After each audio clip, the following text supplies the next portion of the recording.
Do you want to change your username but don't know how?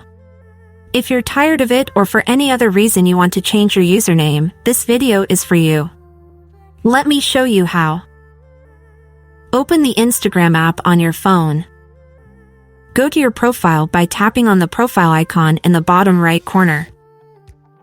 Below your profile description, find Edit Profile and click on it.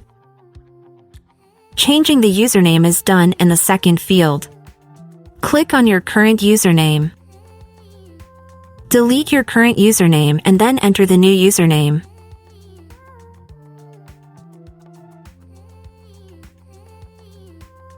As you can see, the username I entered is not available. Keep changing the username until you enter an available one. Once you have entered an available username, click on the check mark in the top right corner. I will not change my username now. If after some time you wish to have your old username back, you can do so within the next 14 days.